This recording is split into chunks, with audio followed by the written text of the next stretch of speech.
Well, I want to go ahead and welcome everyone back to another episode of the Shadows Podcast, our third season of the Rebound series. We have been traveling down Tobacco Road. We had Coach Joanne P. McCauley from Duke, and then we had Coach Matt Doherty on our previous episode. And now we've got some Wolfpack red and black on here with Thurl Bailey. Sir, welcome to the Shadows. Thank you, Trip. This is a really cool experience for me. I think the 1983 NC State team, they're the OGs of Cinderellas out there in March Madness. And just to tell our listeners a little bit about you, you are perhaps the most diverse guest I've ever had. You are a TV analyst, inspirational speaker, singer, songwriter, father, author, and a member of the 1983 NC State National Championship team. Wow, I was going to ask you, how do you have time for all of that? But goodness, how does it feel to hear all that? Well, it's humbling. I think that's probably the best word I can find right now. It's, the journey is always interesting, and whether it's mine or yours or anybody else's, it's where you are today is a culmination of things that you've done in your past, and along the way you're building this platform. So I've got some great stories to tell, and it's been a great journey, and it continues. So it is very humbling. Well, we're going to get started with some rapid fire questions for you. First, book recommendation for our listeners out there besides yours. We're going to get to yours. Ooh, wow, that's a great question. Book recommendations. I would say, wow, now you got me confused. I don't even want to waste time thinking about a great book because there's so many out there. Oh, I did read Dr. Julius Erving's autobiography. Mm-hmm. And one of the reasons I was interested in his story is because he is partly responsible for my love of basketball. Yeah. He actually got me started. I was just a kid. I was just a teenager getting into basketball, but I saw him play. I didn't know who he was, but my dad was watching a basketball game one day on our black and white Zenith TV set. And I sat down next to him, and I didn't know who he was. I just saw a fro that came out to here. Yep. And I could tell, even without knowing a lot about basketball, that he was one of the greatest. He was one of the best players in that game. And I asked my dad who he was, and he said, "Son, that's Dr. J." And I looked at my dad kind of dumbfounded, and I said, "Dad, I didn't know doctors could play professional basketball." That's how much I didn't know. So it kind of started this journey of me wanting to be like him. And so my every basketball thought was, I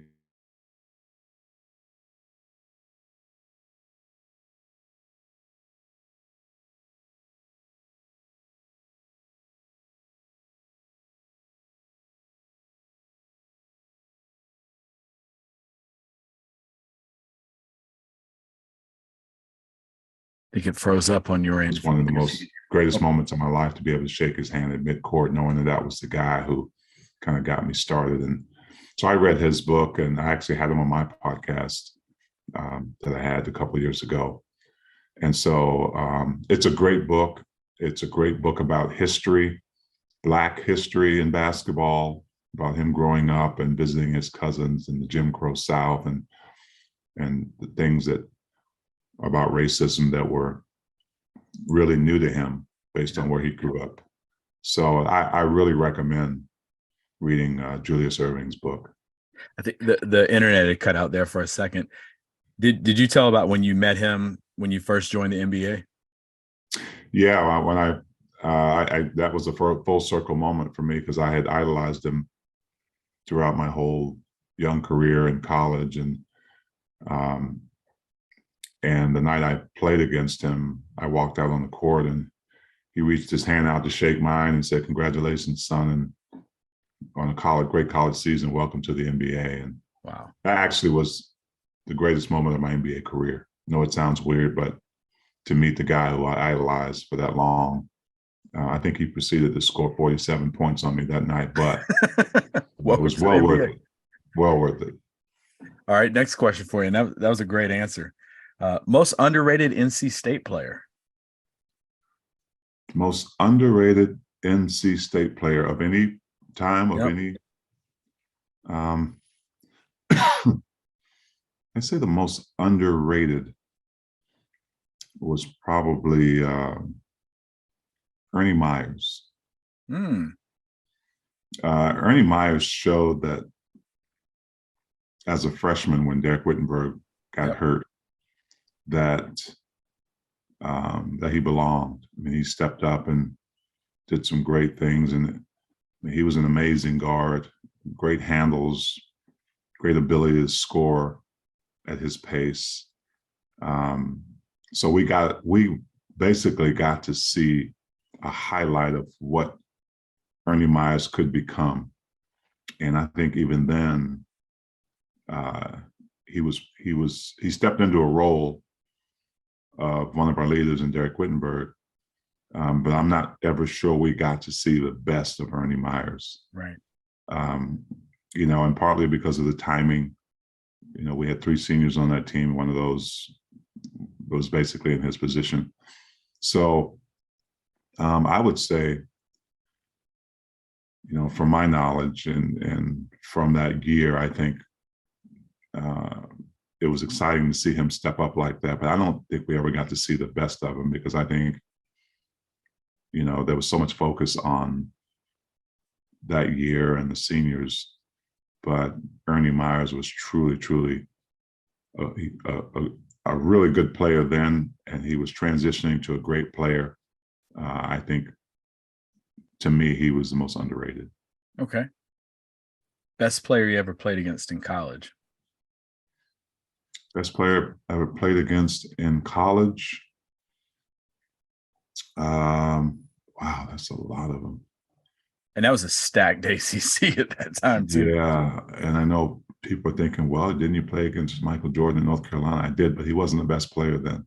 He was Ralph Sampson was probably the most dominant player in the at that time. Yeah, I'd have to say Ralph, just because he was so ahead of his time, and there were a lot of great players in that version of ACC. I think Len Bias was an amazing player as well at that time. But Ralph was so much ahead of his time with guard skills and a big body that it would be Ralph. Speaking of Len Bias, I know this is the rapid fire, but we had Dr. Lenice Bias, his mother, on season 1. Tell our listeners out there, especially a younger audience, just how good Len Bias was. Oh my goodness, he was really a phenomenon. I mean, we talk so much about Michael Jordan, and we'll never know his abilities and what he could have been. But as a college player, he was a beast. He had those Michael Jordan-like skills. But I even think his body was better at that time. His ability to just power through guys and also be finesse. That was. I attended his funeral, and that was just a travesty to lose him. And he would have become a great NBA player as well. Yeah. But he was amazing. Yeah, throw him in YouTube. Throw his name in YouTube and look up some of those clips. Yeah. He just dominated games. Least favorite crowd to play in front of in college? Duke's everybody. Even at that time when Coach K was just kind of up and coming. Yeah, it was Duke because we would have to take football players on our trips with us. Wow. Because the students were so close behind our bench. Yeah. And I can tell this story. My first year at NC State, and we went to play Duke. the students had water guns, water pistols, and they would squirt what we thought was water. Oh, Yeah, so we had to take football players with us, and on every trip we had them sit right behind us, and that stopped right away. But yeah, that was the toughest place to play. And even besides that, they were the even pizza back boxes. then. Yeah, even back then, the pizza Yeah. boxes with Lorenzo Charles, the Keys with Clyde Austin. They were, you know, if you're the home team, those are the kind of fans that you love and you revel in. And they've always been that way, even before Duke, became a very prominent basketball powerhouse. Yeah. But it made it even better when we won there. Yeah, I bet. Last question of the rapid fire. Dinner for three historical figures no longer with us. Who do you break bread with? Dinner for three historical figures. Who do you break bread with?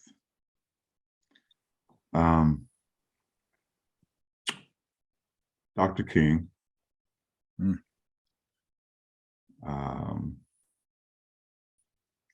I would say just three. I like it. Just three. Just three and me. Oh, wow. Jesus Christ. He's been invited to everyone so far. So you've kept that streak going. Yep. And historical figures. I gotta bring Coach back, man. Oh, that's a fun group right there. Those three. Coach B says he meant so much to me in my life and has taught me so much, and it was a void when we lost him. So I think I'm learning a lot with that group. Yeah. Oh yeah. Yeah, it's actually cool. We have Dr. King's church right up the road here, over at Dexter Avenue. So really cool spot to stop by. So you survived our rapid fire questions. And now let's get into your journey. So you grew up in Washington, D.C. And what were some of your aspirations growing up as a kid? Well, I was born in D.C. and soon after I was born, my parents moved across the border there, about a 15-minute drive to Maryland, Prince George's County, and lived there till I went to college. But I was an academic guy. Mm-hmm. Desegregation had. I was born in '61, and by the time I was leaving elementary school, we had basically we're bused to the white schools, and so my mom always reiterated to us that education was going to be our way out. We weren't really we were lower middle class, if not lower class. And so I couldn't come home with C's or below.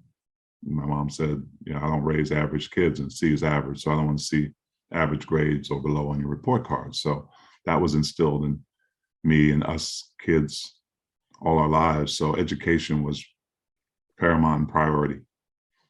And so I did well. I did well in school, and I joined clubs in school. I was a student government president, first Black one actually at my high school. And music was my kind of my release. I sang in choirs and played the trombone and the tuba and the marching band. And so those were I was kind of a nerdy kid. Those were kind of my releases though. And then one particular evening, my dad showed me basketball. That was my Dr. J moment. But my parents struggled. My mom, she only made 50 cents an hour when they moved from North Carolina to Washington, D.C. She scrubbed floors for rich white families. Made 50 cents an hour. My dad did odd jobs just to make sure we had what we needed, and so that was kind of my upbringing in Maryland. And the village raised us when my parents weren't home. Then there were neighbors and aunts and uncles that they helped we raised each other's kids. So that was kind of the life in Maryland. And then I found basketball and gave me a little release and kept me away from the gangs and the drugs and things like that. Yeah. I always like to ask this question. What is something that you learned from your mother or father that you subconsciously find yourself doing still to this day? Well, they just taught me the meaning of standing up for what I believe in. My mom and dad were right sort of in the middle of the civil rights movement as far as teaching us what was going on during that time. And they even attended the famous Dr. King speech in Washington, D.C. Oh, wow.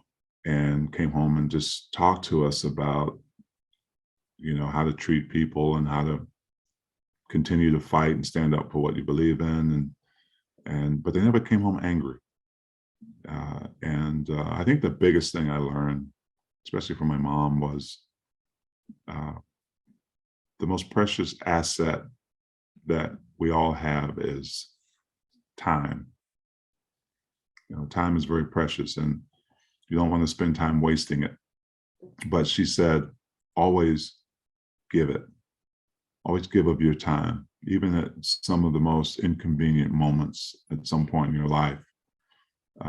It's not about you. It's maybe how you can make that other person feel at that moment. Could be just a few seconds. But, ultimately it was about serving other people. And so, like all parents, they want us to live our dreams and believe in ourselves, and they're our biggest fans. But, to give someone of your time, whether it's a kid who wants to know how you were able to be successful or wants an autograph, in my case, or somebody who just wants some advice. It's about serving other people and sometimes forgetting about yourself. Yeah, that's awesome to hear. And I mean, your journey in high school, to me, I thought was really interesting because you got cut your 7th grade year, and then you got cut your 8th grade year. And correct me if I'm wrong, but your coach was like, "Don't even come back." Yeah, he did. He just thought I wasn't built for it, and he knew what he wanted. He wanted a team that he could win a championship with immediately. And so, by the way, in my 7th grade, I was about 6'4". 8th grade, I was 6'7". And so my last year of junior high school, my 9th grade year, he ended up taking a job at another school. So at 6'9", I had to decide whether I was going to walk back into that gym and try out for a team under a new hire. And, when you fail that many times, some people, all it takes is once. You just decide that maybe it's not for you, or you buy into other people's version of what you should do, and maybe take a path that's not as you don't have to work very hard. So I took all those things in and decided I was going to give it one more shot. Partly because of I knew Dr. J's story, and I knew that kind of drove me into wanting to follow his path and try to emulate what he did. Today's world, they say success leaves clues. And back then, I just kind of let that be my guide. I walked back in there, and the most important thing that happened to me was the guy who was at the helm at that time. He made everybody feel like they had a shot to make the team. There were 50 of us in there trying out, and he just went around and complimented everybody and pushed everybody. And I felt like Everybody in that room thought they had a shot to make it, Yeah. regardless of what their skills were. And so that taught me something about leaders and how they approach things, and the lenses that they see other people. Yeah. Right. They know what they want. And that coach who cut me didn't have an obligation to keep me, but he knew what he wanted to accomplish with what he was doing. So I made the team that year. I made the cut list, and that coach brought me into his office a couple of days after, and he said to me, it changed my life. He said, if you want to be a really good player, you've got a lot of work to do. But he said, if you're willing, if you want to commit, I'll come in 1 hour before the team practices and I'll work with you. And after we get done, I'll stay 1 hour after. Wow. And I couldn't fathom how, a kid with no talent in my eyes, I mean, I was just starting out in the game. Why would he want to spend that much time with me? That's what, like 4 hours, 1 with me, 2 with the team, and 1 after with me. And he told me, he said, I see it. I see potential in you. You don't even see in yourself. Wow. And it just changed me in a way that's affected me today, because he gave me an opportunity, gave me a choice, and he worked with me, and he spent time with me, time that was precious to him. He could have been home with his family that 1 hour before and 1 hour after. Yeah. So it really changed me in the sense that this man saw potential in me. So, as I became successful, and I tried to wear those same lenses. Yeah. Every kid's not going to make it into the NBA, but they've got potential to be something great. And if we can only see that, and we can help foster that, then we'd have a better world that we live in. Yeah. And what we're like 20 minutes into this, and we've got some incredible stories here. And what about it seems like it's kind of forecasting out, not to jump too far ahead, but it seems like anytime there's been a coaching transition, there's been a little bit of uncertainty, but it's ended up being a blessing in disguise. It's almost like what's the saying I've heard before? The universe's rejection is the universe's protection, and set you up for some amazing things. And talk to us about recruiting, because it was, I mean, right in your backyard, you got Georgetown with John Thompson, which I Came as a Shadow is one of the best books I've ever read for a coach. And then you have Lefty Driesell at Maryland, and then you got NC State up the road. So how in the world did you end up at State versus Maryland and Georgia Tech? Coach Norm Sloan came to my house, right? And other coaches. I wasn't highly recruited. Even North Carolina was recruiting me for a while until they signed James Worthy, and they stopped recruiting me. So that took them out of the equation. Only had a few schools left. Of course, I was going to look in my own, like you said, my own backyard with University of Maryland and Georgetown. I visited those schools, and I actually had visited NC State when I was a young basketball player. I won a raffle to go to a basketball camp there with some other players, and we headed down there and had a great time. There was probably about, it was our AAU team, and I was probably the least likely player to get a scholarship. Yeah. Everybody else was mature, and so we went to that camp. And after that camp, I kept getting these these cards from NC State, and they would be from one of the assistant coaches there, whose name was Eddie Biedenbach, and Norm Sloan at times. But Eddie Biedenbach, I really kind of clung to him when I was there. He was a great guy. He ended up leaving NC State and taking a head job at Davidson College. And so I added Davidson to my recruiting list. They started recruiting me. I added them to my schools. And in the end, Coach Sloan came to the house, and we sat down, and my mom, back then, if you wanted a kid to come to your school, you need to talk to mama. Mm-hmm. So we all sat down, and my mom asked questions about my education. And she threw in one of those, Coach, you're going to make sure my son gets an education, right? Coach Sloan said, yes, ma'am. And she'd throw in one of these, "Coach, don't make me, if my son comes in, don't make me come down to the school," right? So mama was serious. So it was a tough choice, but I ended up going to North Carolina State. I ended up signing my letter of intent there. And as the story goes, after my freshman season, Coach Norm Sloan decides to leave and took a job at the University of Florida, I believe. And I actually was very distraught. Yeah. And I wasn't the only one on the team. Guys were trying to figure out what they were going to do, follow him, stay there. I was going home. So I called my mom. I said, "Mom, Coach Sloan's leaving. I don't know what to do. I think I'm going to come home." And I'm going to quote my mom. She said, "Son, you may be going somewhere, but you're definitely not coming here." So her advice to me was to just be patient and listen to whoever they hired. And you might end up liking the guy. If you don't like him, you can go somewhere else, but you're not coming home. You're going to get your education. So that kind of started a new phase, a new journey, where we're sitting in this room waiting for the new guy to walk in. We didn't know him, didn't owe him anything. So we really weren't trying to hear what he had to say.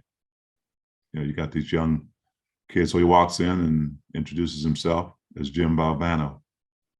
And if you can imagine our posture, our arms are crossed, the heads are down, or we're not trying to, we don't know you, right? So what do you have to say to us that's going to make us feel better?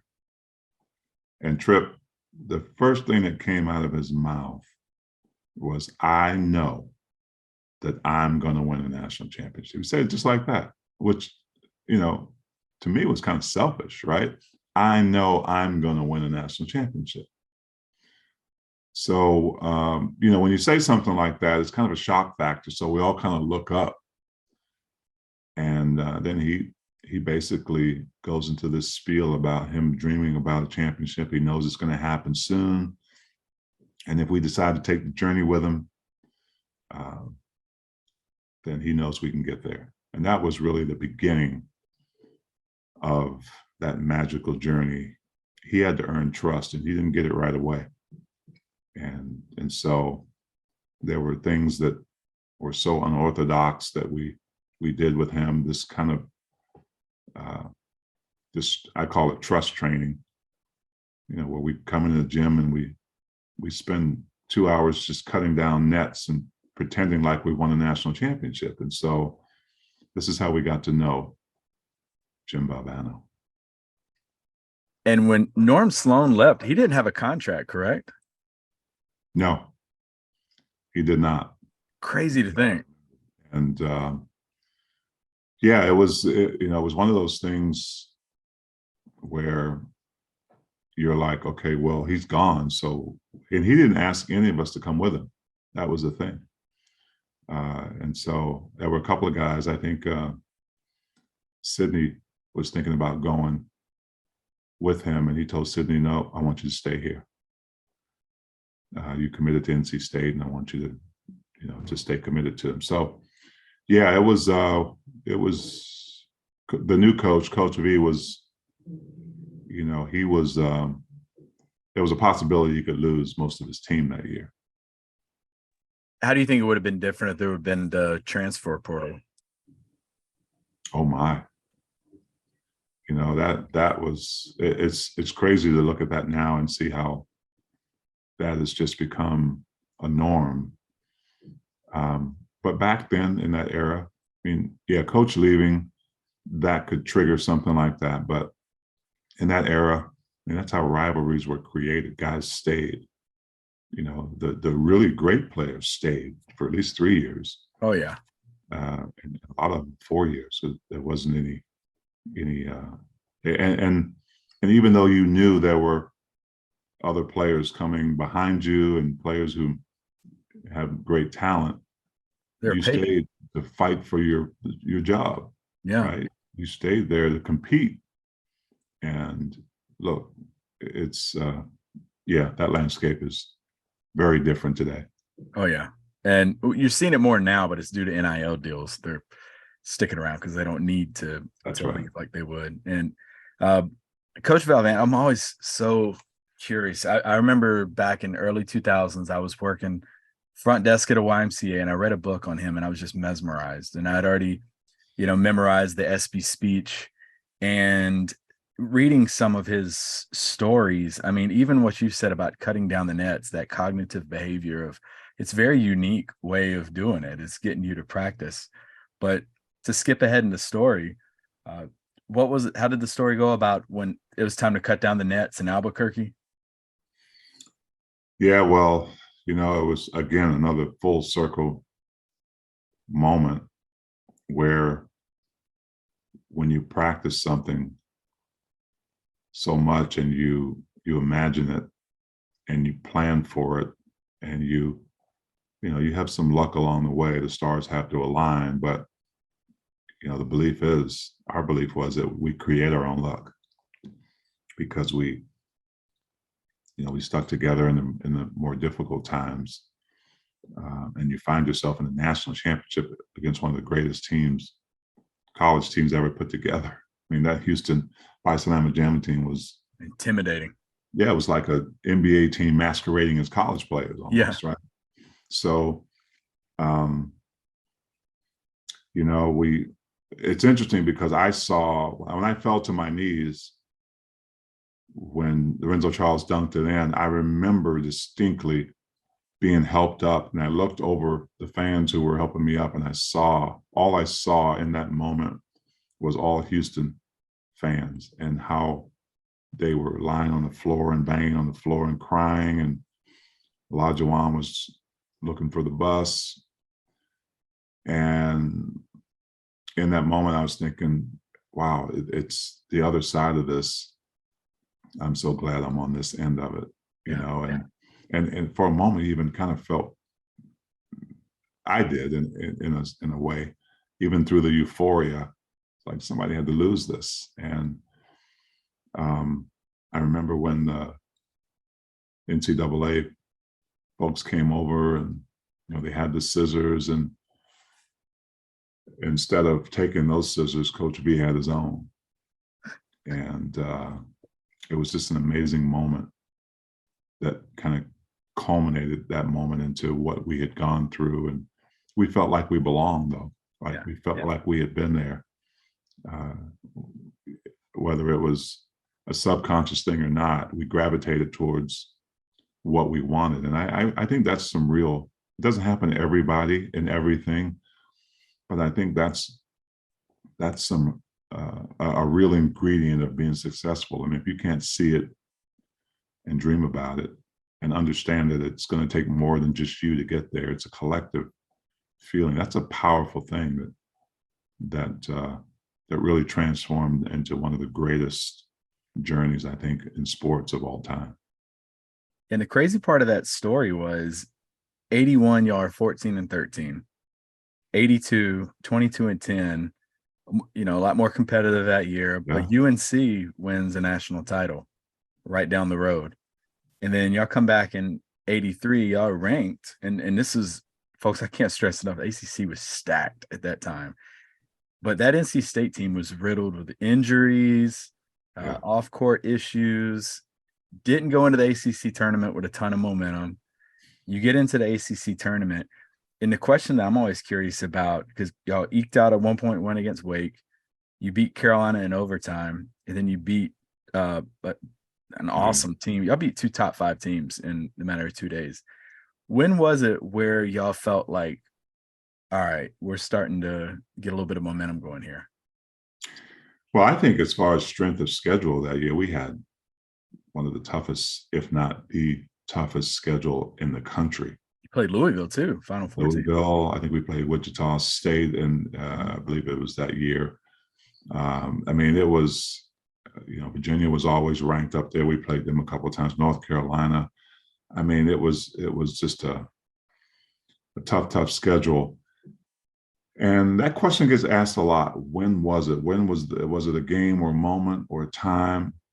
No, For me, I just think it was just a period of knowing that you've got this momentum, right? Even through some losses. I know that sounds crazy, but even how we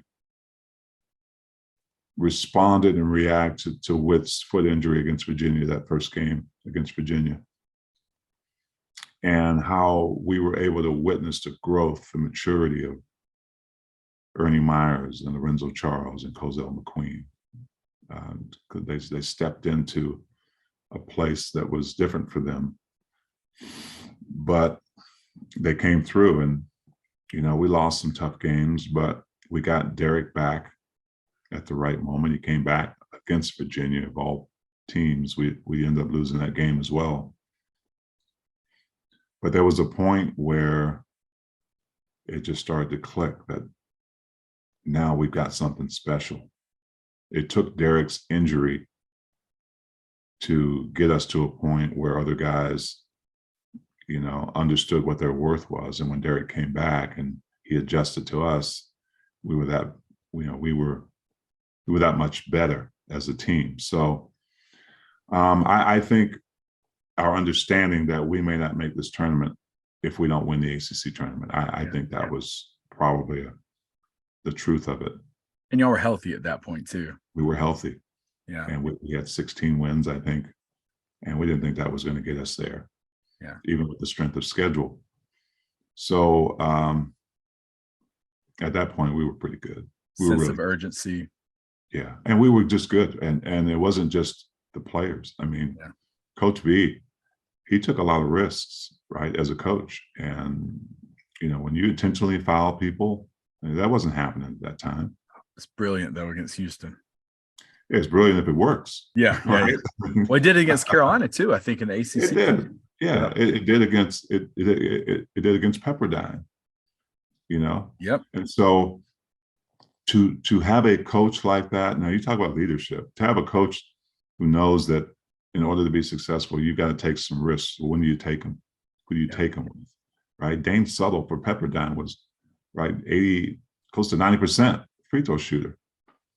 But Coach V's philosophy was, this is the big stage. This isn't like your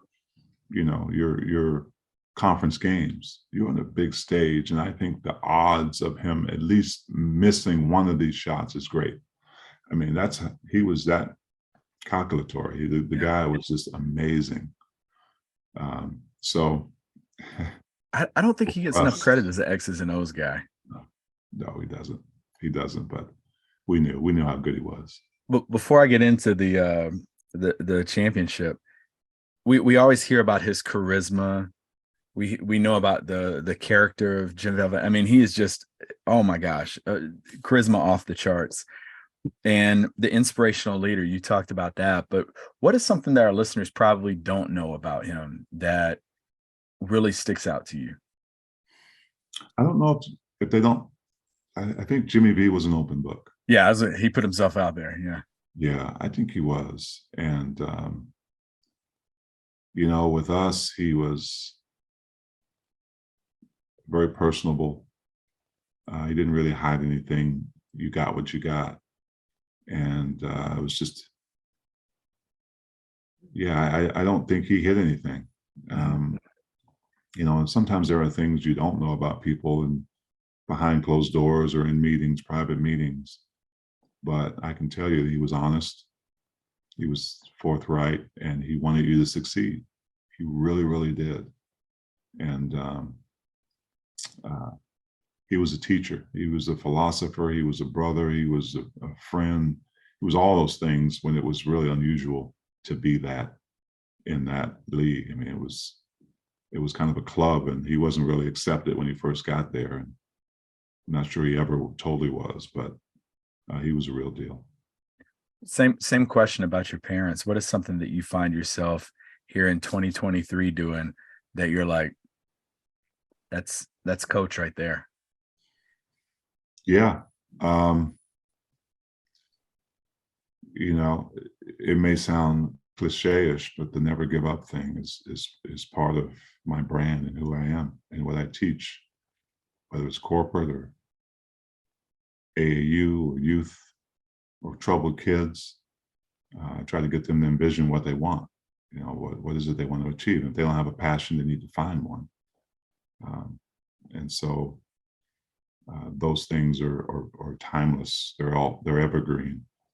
And obviously, Coach V lives inside of all of us, and still continues to make a difference with the Jimmy V Foundation.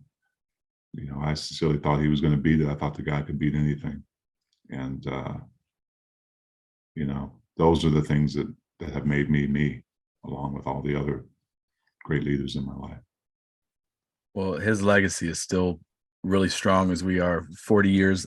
Y'all just celebrated 40-year anniversary of the 83 team. And that 83 team, folks, if you're not a sports fan, they beat Pepperdine in double overtime once they get into the tournament. Then they beat UNLV by 1. Then they go on to beat Utah, which is kind of ironic. You're doing work with the Jazz organization now, but they beat the Utes. Then they had to play Virginia yet again to get to the Final Four. They beat Virginia, go into the Final Four. They beat Georgia. And then I love this here. I found this on my phone. This is from April 4th, 1983. Midnight nears for NC State. This is from the Washington Post. And I'm just going to read this little excerpt, but trees will tap dance, elephants will drive an Indy, and Orson Welles will skip lunch before NC State finds a way to beat Houston. And then down here it says, basically they say Elijah and Houston are a cinch to win the national championship. It was a really great article to read now looking back at it. But y'all go in and y'all out dunk Houston. Yes, we do. 2-1. The final dunk was for the national title. And when, just to, before we transition from this to the Survive and Advance in your book, when did things feel different during that game? Trip, let me plug this in real quick. I'm sorry. Absolutely. I'm sorry I don't lose you. I've got my dogs barking in the background. I'm not sure if you can hear them. Yeah. So they don't understand that I'm recording. Oh yeah, I did hear your dog there. Yep.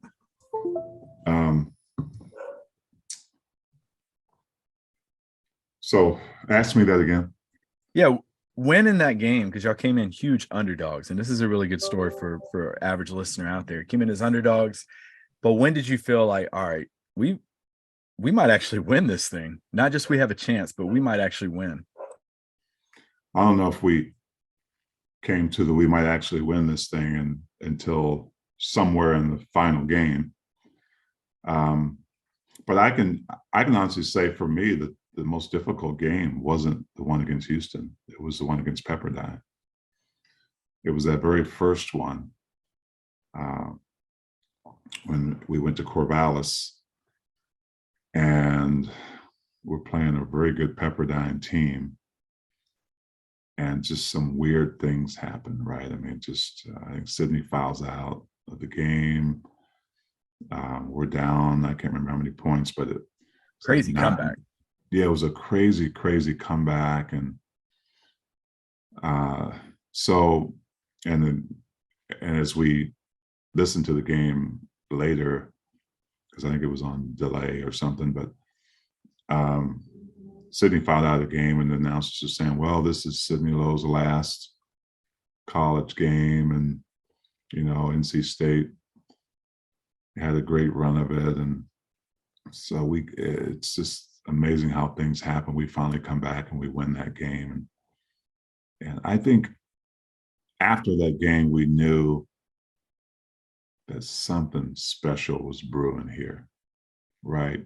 Even if our journey ended in the next game against UNLV, like we've got a special group of guys. We got a special family here, and we're going to ride this thing as, you always have those stories in the NCAA tournament, right? This team that's overachieving and everybody's rooting for them, and they're growing fans with every game they win because nobody ever expected them to get that far.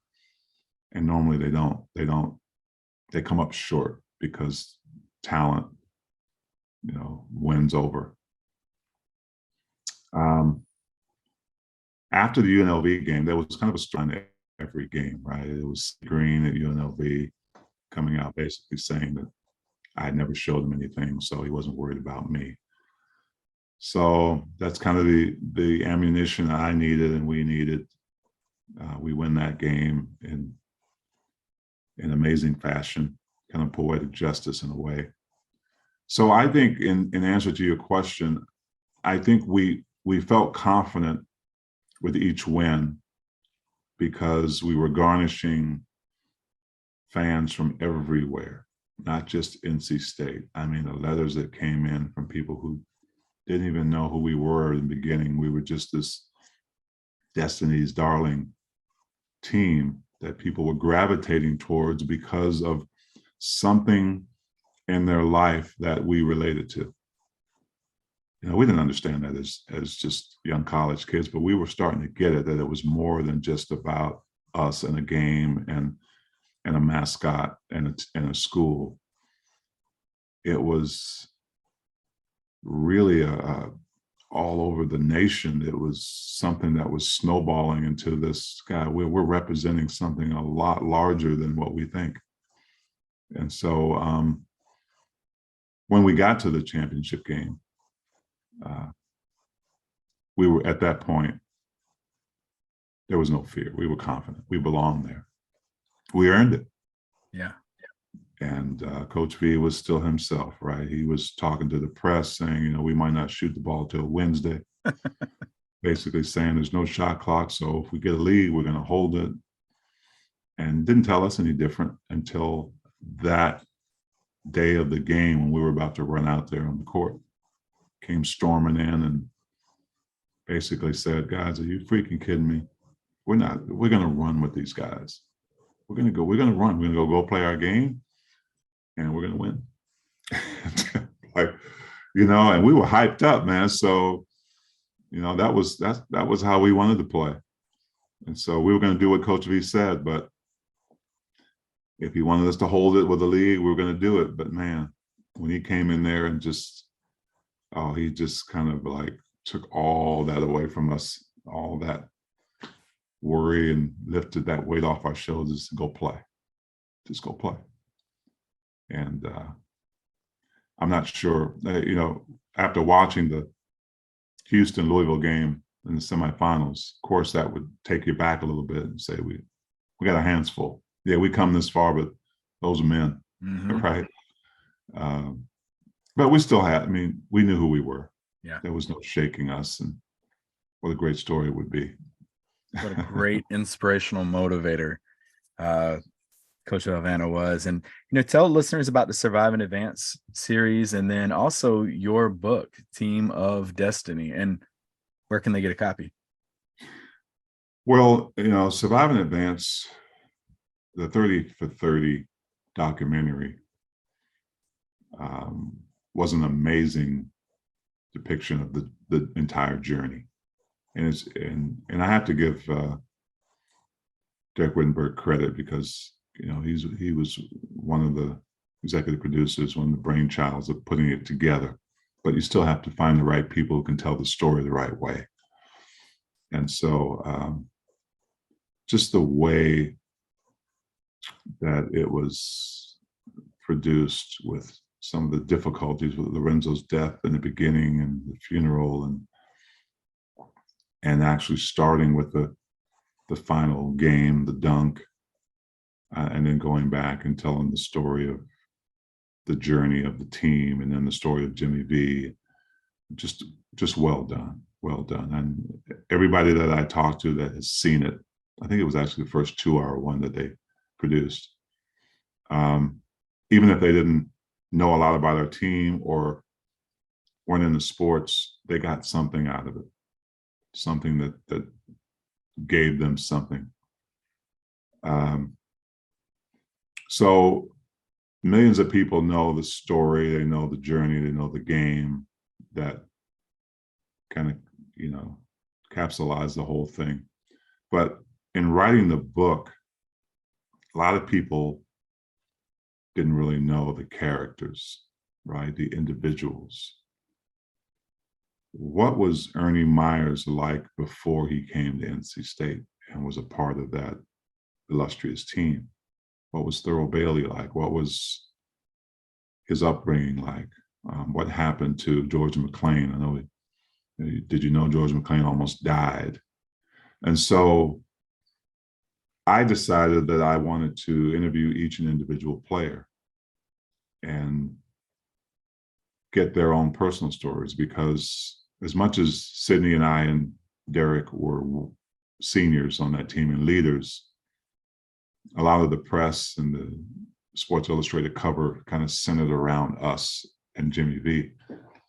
But Tommy DiNardo, the walk-on, he was a champion too. He may not have played a minute in the championship game. I don't even know if he got in any of the postseason games or the ACC championship, but he showed up every day in practice trying to kick my butt. And he made me better. And he was a walk-on. So he has, to me, just as much importance as I did on the team. And so I wanted to take a look behind the scenes, and there were things that I found out that I didn't even know. I didn't know Ernie Meyer's parents were in prison on drug charges. Nobody knew that but V. And so to me, I look at that and I say, V took a chance on this young man. He could have been another, statistic. But that was the genesis really of the book, is to get all these stories together, and not just the players. Beverly Sparks, who was the executive secretary, that was really our mom away from our moms. And, Jim Reebok, our trainer, and Dr. So our doctor, and just a lot of people who had the ability to influence us in some way and take care of us. So, and people can find it on Amazon. And I've got a what do you call it? A book on tape. I don't know if tape is even the word you use today. You got the voice for it. I voiced the story. They can find that in the next couple of months. But yeah, the book's done well, and I use it for corporate training, and because people need to find a way to tell their story. Their story is important. That's their journey, and so it was fun to do. It was fun to talk to these guys and learn about their beginnings and how we kind of serendipitously came together to do something great. Well, it's got kind of a unique concept to it too, about how 3-pointers and halftime and all this. So it's I like ones that are unique like that. And I've got the Kindle version, and like you said, just hearing people's journeys and stories and adding some context to who they are as people and who they were. Why do you think it is this 83 NC State team, here we are 40 years later still talking about them? And then you've had all these other national championships and tournament runs, but there's something about this group that just seems to really stand out above most national championships that you've seen. Well, I think it's the epitome of what we all want to accomplish in our lives, right? I mean, it's called Cinderella story for a reason, right? It's that fairy tale, potentially true to life. You wonder sometimes if it's, because they call it a fairy tale, if it's even possible. And then we showed that it is. And there are many successful people out there with great stories that have shown that it can be lived. And so I think when it happens at the magnitude that it happened to us in the way that it did, that people gravitate towards that. People want to experience that in their lives. People want to experience that in their teams. Not everyone can win a championship, but there is going to be a champion at every level. Someone is going to do it. Why not you? Why can't it be you? Look what the NC State team did. What are some of the ingredients? What do we have in common with them? Right? We have this collective family that wants to win, that has each other's back. We have a coach that sees potential in all of us. He has this dream. what makes us any different? So I think even on an individual basis, people say, look, I know what I want to do. I know what I want to accomplish. I'm going to go out and find my way. I'm going to break through these walls and fight against, the person who says I can't do it. And that's what success is really about, right? It's not given to you. You've got to earn it. And so, I think that really, that story will forever be, it's 40 years later, Trip, and still talking about him. And not just talking about it, still celebrating it, still remembering it. With social media now, you get, kids who are in their 20s that weren't even born then. Yep. And they understand through their parents or through the documentary or whatever, what it meant and how inspirational it is. So it'll always serve as that long after we're gone, I believe, because it was one of the greatest feats in sports. But even more importantly, you look at kind of the aftermath, right? Coach V passes away 10 years later. He dies of cancer. Look how much money the V Foundation has raised. It's incredible. And Coach V is still fighting, right? He's fighting for a cure. Mm-hmm. His legacy is there. And that's what it is. It's all about the legacy of all of us. Not just our team, but you and what you're doing with your podcast and the people you're trying to inspire. What do you want to leave behind? Yeah. What are you fighting for? And so that's why it will always be, I think, a powerful, powerful story to turn to or to keep going so people can understand what it means to be a true champion. Yeah, when tournament kicks off in a couple of weeks, at the time of this recording, guarantee you're going to see a clip of him running around the court looking for somebody to hug. For sure. And before we start to put a bow on this episode, I'd be remiss if I didn't ask you about that, how the White House visit happened. Oh, we try to get together every so often after that remarkable run, and especially after V passed away and Lorenzo passed away and Quentin Leonard, who was another walk-on, a senior that year, passed away.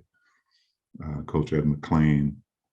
So it just seemed like we were really losing people. At a certain age, you start losing folks.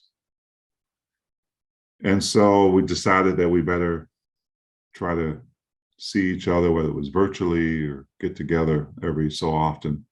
And every time we got together, we just kind of talked about things that we talked about, things that we accomplished. Derek Wittenberg always talks about how it was, a pass and not an air ball. That was an assist. Matter of fact, he's almost getting us to believe it. You say it too many times, it starts to become truth. But one of the things that really never happened, one, because of, I think it was the school said that it would be an NCAA violation or something, because we could use it as a recruiting tool. They couldn't afford to send us. So we did this satellite thing with President Reagan. Yep. At that time, Coach V was in Washington. We were at a studio and we got to talk to the president. Well, it's not like being in the White House, right? So that was something that kind of had eluded us for years. It was Zoom before Zoom. That's right. And although it was a nice thing to have happen at that time, kind of groundbreaking, if you will, it wasn't a visit with the president. So that was something that was always in the back of our minds. Wish we could have had that opportunity. And so, Coach V taught me this. Ask the right questions to the right people. You never know what could happen. And I had a really, really great friend in Salt Lake City, Senator Orrin Hatch, one of the foremost respected politicians and senators. And so I went to him and I just asked him, how could I get this team? He knew about our team, and I told him the story. We had never actually been in the White House to meet the president. And at that time, President Obama was the president. And so he told me to write a letter. He said, you write a letter, send it to me, and I'll write one, and I'll walk both letters into President Obama's office. And he kind of said, he owes me a favor, right? So I think about 2.5, 3 weeks after that, I get a phone call from the White House. And, you know, the story goes from most people who've experienced that is they don't believe it, they kind of hang up. Yeah. I definitely didn't hang up. And it was one of the White House aides basically saying that, when can we get our team together? When could I get the team together? Because President Obama wants to invite us. He and Vice President Joe Biden. And so it was euphoria. And I was at my desk and I was like, are you kidding me? I was kind of in shock, and I was trying to think of who I could call first. And the first person I actually called was Terry Gannon. I don't know why. It was just kind of a random thought. I'm going to call TG.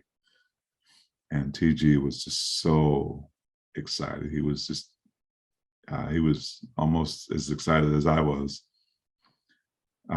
So I told him, I said, I'm going to call each guy individually and each person that's invited. So I had to negotiate how many people could come and how many they could bring. And that was a whole thing. And it was an amazing, amazing experience. Once we got everybody together, we all met in DC. We had a night before, we had a nice get together at the hotel.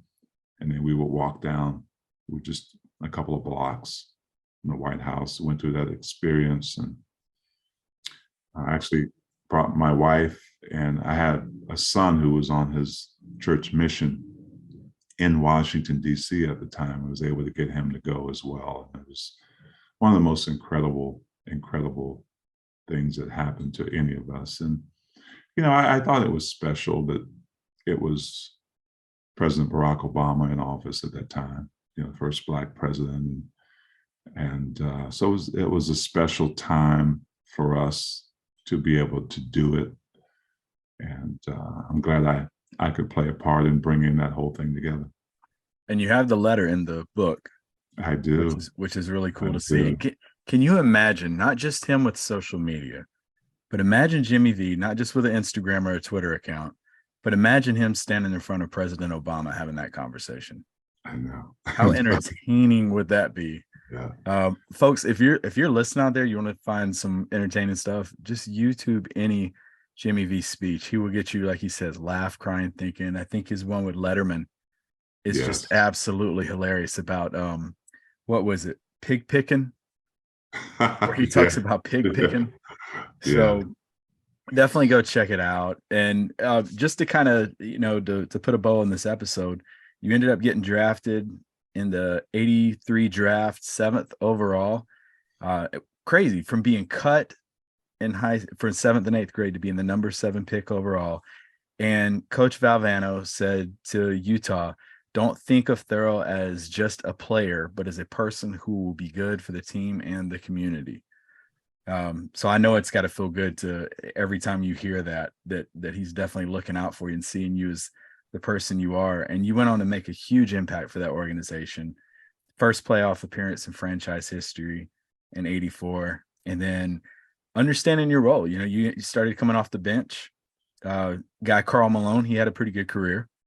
And but you're one of the best 6-man ever in the NBA. I'm just throwing that out there. I appreciate that. Yeah, Jazz number 5 all-time lead scorer. When you think of your pro career as a whole, what comes to mind? Well, I think one, kind of how prophetic Jimmy V was. He knew me. Yeah. Right. He knew I was a good player, but he knew that basketball wasn't the most important thing to me. He knew that in the end, when it came down to it, it was the things I would bring through my success in basketball and other things. And he even sat me down and told me I was going to be more than just a basketball player. He told me that even knew about my music and said that, you're going to do great things there. So, I think that having people that believe in you in your life, and people that know what kind of person you are, know where your heart is, and to have that lens, right? That lens we were talking about earlier. I think that has helped me, whether it was my parents or V, and even the coach that cut me twice. So people ask me, well, did you go back and rub it in his face? I said, no. When I made it to the NBA, I went back, I gave him tickets to any game he wanted to come to, and I thanked him. I thanked him because he didn't have an obligation to teach me and develop me. That's character. But he helped me make a choice of what I wanted, a decision. I had a decision to make. Is this something I love? Well, I find a way to get there. And so, that was a full circle thing, shaking Dr. J's hand at midcourt, coming from a kid who got cut twice. All the work that was put in on my behalf by my parents, by people who saw that thing, whether it was my education or my music or whatever. And the journey continues. I'll be 62 years old and coming up here real soon. And it's been an amazing journey. It's been a great platform. It's been amazing for people like you to understand the importance of what we achieved and what we went through, and still keep it alive for other people to learn from and to enjoy. You're looking good. You look like you can still go for 62. In my mind, I can always go. My body says different. So I always ask this question to end an episode. I always ask people about their legacy, but I'm gonna kind of do yours a little bit different. So what song or lyric sums up your legacy? Wow, Trip, you're getting deep on me, bro.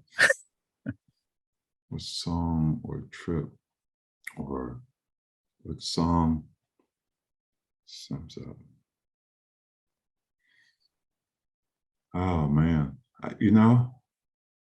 I'm so eclectic with music and lyrics. Boy, if I could find what I remember, they started playing the One Shining Moment thing. Love it. After, but I think when we won it was Kenny Loggins' "This Is It."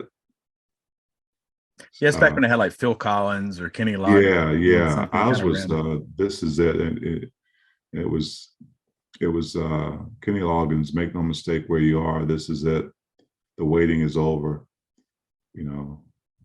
There's a time in our life when it's just that was a great song. And I became a Kenny Loggins fan after that. But I have to really think that one over because there's a lot of music in here, man. That'll be the plane ride home where you're like, the George Costanza. That's the moment. I think the bottom line is we need to write our own song. We need to put lyrics to our own journey. Yeah. And make it our life song. I think that's why I love music so much, is that I'm a lyrical guy, and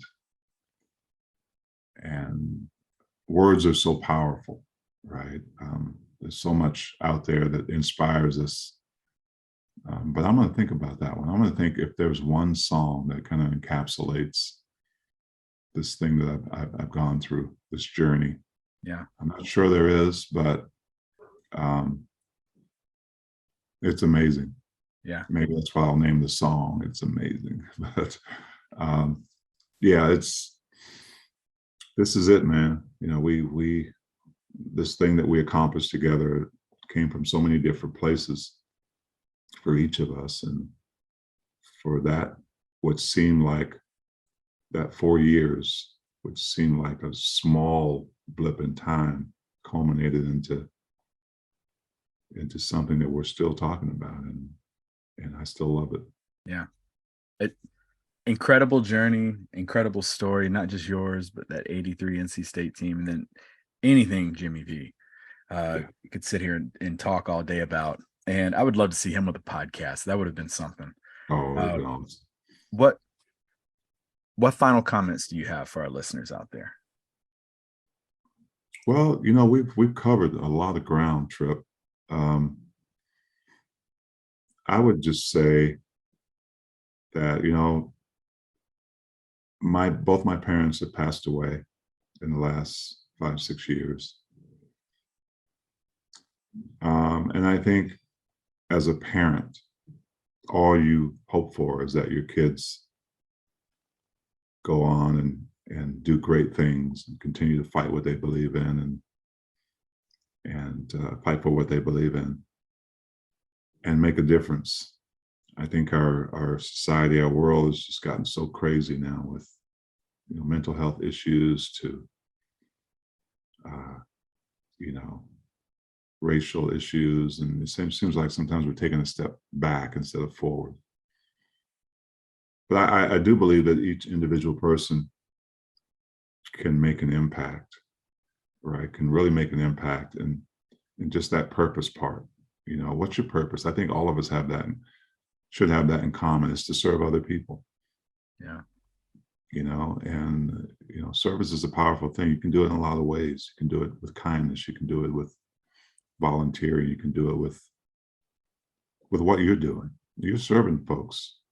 You're bringing a message to folks that hopefully will impact them, influence them to go on and serve other people. So I think with me, for the short period I have left, I say short, but 20, 30 years is nothing now. You just want to be as impactful as you can. You want to leave that legacy like B is leaving. He will always be alive because of what he meant to people and the impact that he's had. And so that would be my final thought, is to make an impact, make a positive impact, and go out and by choice serve other people in whatever way you feel you need to. Just awesome way to end this episode. Some powerful, there's nuggets all in this episode of just positive messages for our listeners. And I can't thank you enough for doing this. I've already told you, Jamie Valvano, one of my favorite people. Think the world of her. Folks, do yourself a favor and some spare time. Sit back and get on YouTube and watch you some 1983 NC State. Throw in the YouTube machine, Jimmy V, if you really want to be entertained. Just some incredible stuff out there. It's the beauty of the internet now, is you can find all this stuff from way back when. This has been another incredible episode of the Rebound podcast. Coming up next week, we have Ricky Price from Duke. And then following that, we have Mark Price from Georgia Tech and the Cleveland Cavaliers to round things off for season 3 of what has been an incredible Rebound series. I told my wife this morning before I hit record with everybody, I said, don't let me forget this feeling. This is the coolest feeling in the world, being able to do this as a fan with the TVs being rolled into the classroom to watch the ACC tournament. This is so cool that I get to do this and then spread some incredible, powerful messages during these episodes. Folks, check us out next week on another episode of the Shadows Podcast.